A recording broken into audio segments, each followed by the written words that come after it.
Déjame unir a la conversación al politólogo Óscar Rodríguez, que nos acompaña también en estas noches electorales desde que comenzamos en Extremadura. Óscar, viendo el resultado ya, yo diría casi definitivo, con un 88% de los votos escrutados, ¿cuál es la lectura que haces tú de lo que ha pasado en Aragón?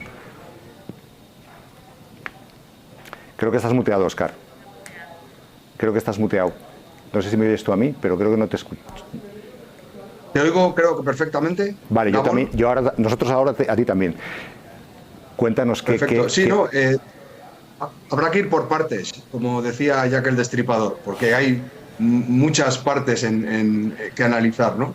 La primera es que no sé si teníais la esperanza de acabar el programa hoy pronto, pero yo creo que Azcón va a tardar más que Guardiola en salir en las elecciones extremeñas. Yo creo que se va a alargar bastante la noche para él, porque coincidiendo con el análisis de Diego, yo creo que la victoria es más agria que dulce. No sé si es demasiado dulce, ¿no? Porque solo habiendo mantenido su resultado electoral, ya veremos qué pasa ahora, pero habiendo mantenido los 28 escaños, tendría mayoría absoluta con la Chunta.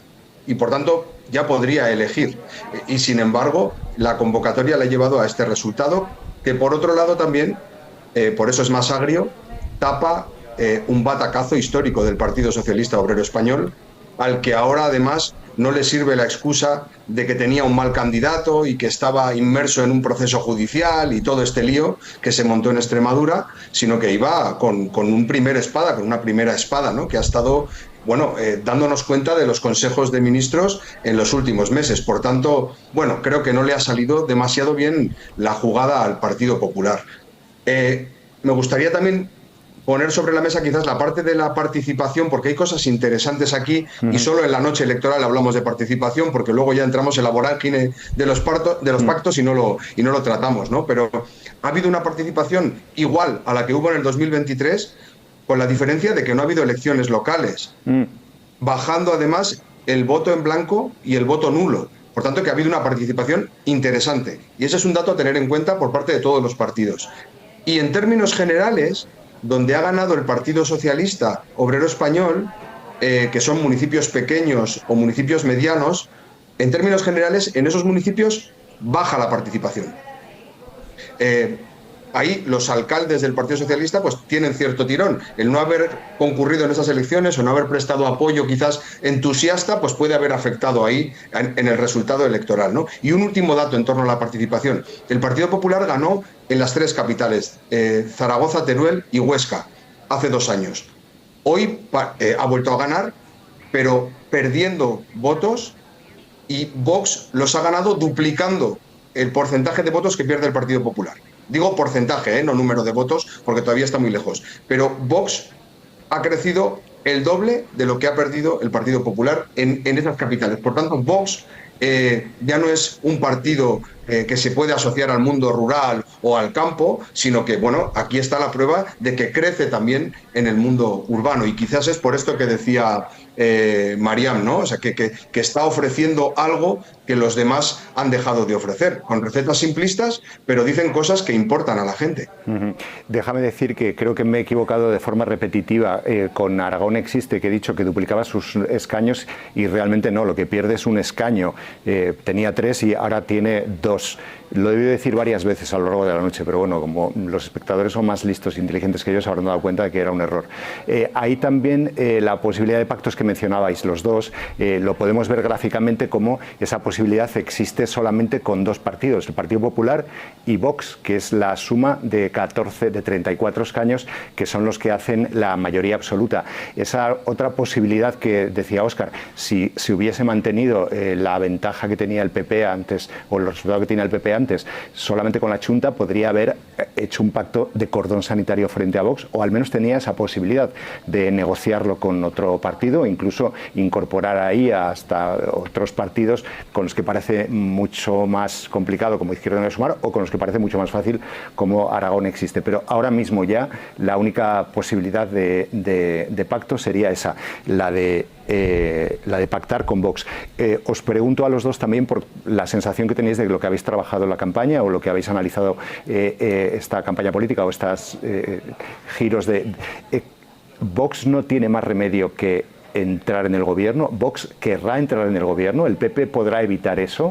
¿O tendrá que asumir que la gestión la va a tener que compartir también con Vox? ¿O creéis que existe la posibilidad de que Vox sea un socio que esté fuera, con un PP en minoría, en el que lo que al final sea pactar cosas concretas con ellos, pero sin participar en el gobierno? Tú que has estado en la campaña, ¿qué sensación te da? ¿Tú crees que el PP quiere a Vox dentro del Ejecutivo? Bueno, parece evidente que el PP lo que más desearía en estos momentos es tener una mayoría absoluta en cualquiera de los territorios donde haya elecciones. Parece que esa posibilidad de que el Partido Popular consiga una mayoría absoluta es totalmente descartable, visto el crecimiento de Vox tanto en Extremadura como ahora en Aragón, como previsiblemente vendrá en los siguientes comicios.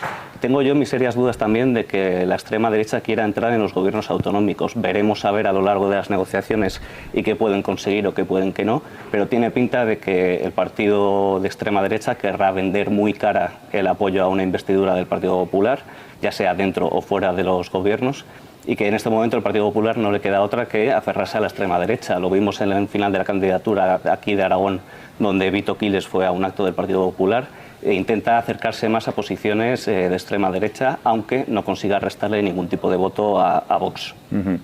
Óscar, ¿tú cómo lo ves?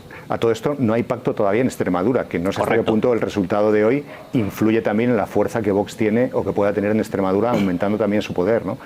Pero, ¿cuál crees que va a ser la estrategia de Vox? ¿Querrá estar en esos gobiernos o seguir en la parte de atrás, digamos? Pienso, vamos, no estoy en la cabeza de Abascal, que es quien claramente maneja el partido con mano de hierro, pero pienso que no tiene ningún interés, no tiene ningún incentivo hoy Vox para formar parte de ningún gobierno, porque evidentemente cuando formas parte de los gobiernos tienes que gestionar, cuando gestionas te equivocas, lógicamente somos personas, y cuando te equivocas eso te pasa facturas. Claro, no se ha equivocado en nada, ni siquiera le pasa las facturas por las no equivocaciones. Quiero decir, hay desastres naturales que a veces también salpican a quien está gestionando y que a Vox no le afectan. Por tanto, no creo que tenga ningún incentivo especial. Dicho eso, claro, la segunda cuestión es por qué el Partido Popular y el Partido Socialista no reflexionan en torno a todo esto. Porque el problema no es el bipartidismo o el Partido Popular que gobierna o el Partido Socialista que gobierna. El problema es la vivienda. El problema es la falta de horizonte o de esperanza que tiene mucha gente. El problema es cómo están los precios. Claro, mientras esos grandes problemas no se arreglen, Vox va a seguir creciendo y sigue sin incentivos para entrar en los gobiernos, porque le basta con criticar y recoger el cabreo. Pero es que ninguno de esos grandes retos, ni la vivienda, ni la política internacional, ni el descontento, ni la falta de esperanza, los puede arreglar el PSOE o el PP en solitario. Entonces, no sé si esto servirá un poco de escarmiento, lo de Extremadura para unos y lo de Aragón para otros. Pero, desde luego, ambos deberían hacer una reflexión profunda en torno a esta competición permanente a la que nos están llevando. Porque esto no es política, esto es marketing. Las campañas electorales son marketing, son eslogans, son intentar llegar al corazón de la gente para atrapar unos votos, que es razonable, hay que competir de vez en cuando. Lo que no puede ser la política es una competición permanente, porque mientras se compite, no se coopera. Y si no se coopera, no se transforma. Y la política está para transformar esas realidades. Entonces, no sé dónde nos quieren llevar realmente y no sé si ambos lo que quieren es seguir engordando a Vox para que Vox algún día llegue a acabar con todo lo que tenemos. Y no es meter miedo. Esto no va de meter miedo. Va de algo que han confesado. Porque ahí están los partidos, los líderes políticos internacionales y los grandes empresarios que están detrás de esta estrategia, no solo en España, sino en Alemania detrás de AfD, en Francia detrás de Le Pen. O sea, no es ninguna conspiración, es una declaración pública de determinados líderes mundiales y determinados grandes empresarios que quieren acabar con lo que tenemos en Europa porque les somos incómodos. Este modelo no les gusta. Vox forma parte no de esa conspiración, forma parte de esa idea. Y mientras el Partido Popular, el Partido Socialista y el resto de los partidos que creen en la democracia no sean conscientes de que en esta competición permanente no vamos a ningún sitio, y no aborden los grandes retos que tenemos por delante juntos, que ya son difíciles, abordándolos juntos, Vox seguirá creciendo. Y por tanto, a tu pregunta, que me enrollo como las persianas, Vox no tiene ningún incentivo para entrar en ningún gobierno. Ya os pregunto análisis total, pero viendo un poco lo que estás comentando, Óscar, mañana habrá reunión de las direcciones de los del Partido Popular y del Partido Socialista. Evidentemente el Partido Popular va a ofrecer un discurso público de hemos ganado las elecciones, no sé todavía cuál es el número final de votos, pero quizás puedan encontrar un ángulo en el que a lo mejor hay hasta una pequeña ventaja respecto al 23. El Partido Socialista intentará decir que Vox crece mucho y esto es horroroso, pero viendo el resultado, ¿a quién creéis que en el medio plazo perjudica más este resultado? ¿Al Partido Popular o al Partido Socialista, Diego?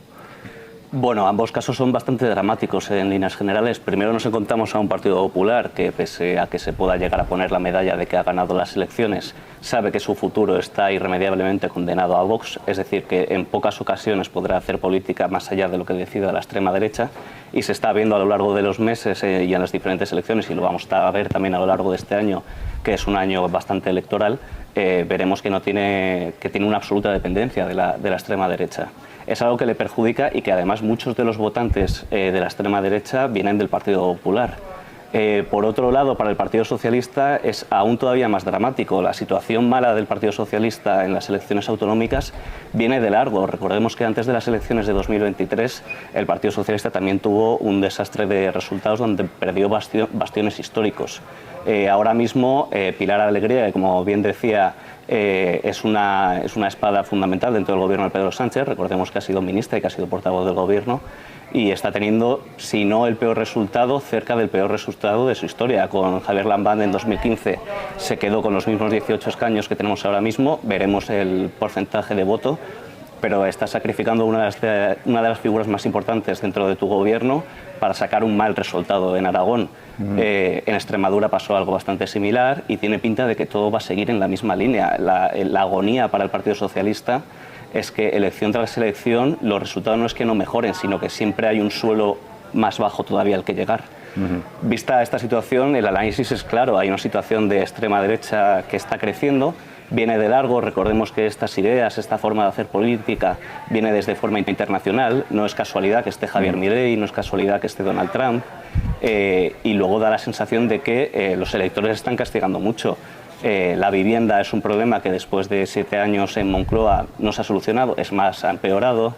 Los precios, cada vez que vas a comprar al supermercado, mínimo te gastas 30 o 40 euros. En definitiva, hay una población donde hay mucha gente que está viviendo mal y donde da la sensación de que la izquierda no ha logrado responder los problemas de la ciudadanía, ¿no?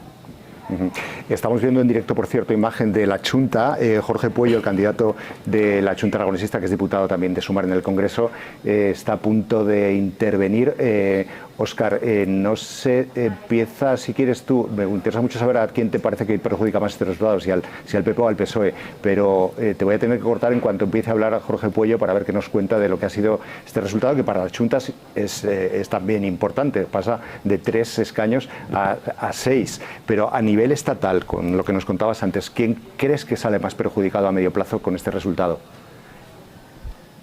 Te voy a responder, pero quien creo que pierde es la ciudadanía, honestamente. Porque de alguna manera pierden todos. La ingobernabilidad o la inestabilidad es un caldo de cultivo estupendo para el populismo y para el cabreo. Y por tanto, al final perdemos todos, ¿no? Pienso que en esta estrategia de competición que había empezado el Partido Popular, queriendo llevar al Partido Socialista a ser arrastrado en Extremadura, en Aragón, próximamente en Castilla y León, posteriormente en Andalucía, pues quizás en esa estrategia que había empezado el Partido Popular, con el PSOE hundido, quizás quien más pierda en esos términos es el Partido Popular. Pero en esos términos, en términos digo de estrategia y en términos de marketing, que es en lo que estamos en las campañas electorales. En términos sociales, en términos políticos, quienes perdemos, quienes pierden son los ciudadanos, somos la ciudadanía. Y así lo veo. Una última cosa, Óscar, porque si mis compañeros pueden poner el titular del País, nada que ver con Aragón, pero hoy en esa portada del País aparece también esta noticia. El socialista José Antonio Seguro derrota en las elecciones presidenciales de Portugal al populista André Ventura. ¿Tiene algo que ver esto con Aragón? ¿Podemos conectarlo? El hecho de que en Portugal, no digo evidentemente Aragón con Portugal, pero hablabas antes un poco de esa tendencia mundial que está haciendo que los partidos de extrema derecha logren avanzar mucho en todos los países. ¿Esto es un accidente, lo que ha pasado en Portugal, o crees que también lanza un mensaje sobre cómo pueden ser las cosas de otra manera? No lo sé, así a bote pronto diría que André Ventura tuvo un grandísimo resultado en la primera vuelta y su partido es un partido emergente en Portugal. Lo que está ocurriendo en Portugal hoy lo hemos vivido en Francia, ¿no? En una segunda vuelta de unas elecciones presidenciales, los conservadores apoyan a un candidato, en este caso socialista. Digamos que hacen un frente común frente a la extrema derecha. Yo creo que me tengo que callar, ¿no? Muy bien, Óscar, Diego, os despido sin poder veros, pero porque queremos escuchar a Jorge Pueyo. Gracias a los dos por estar en el programa. Muchas gracias, Carlos. Hasta luego, gracias Óscar. a vosotros. Chao. Jorge Pueyo, Xunta.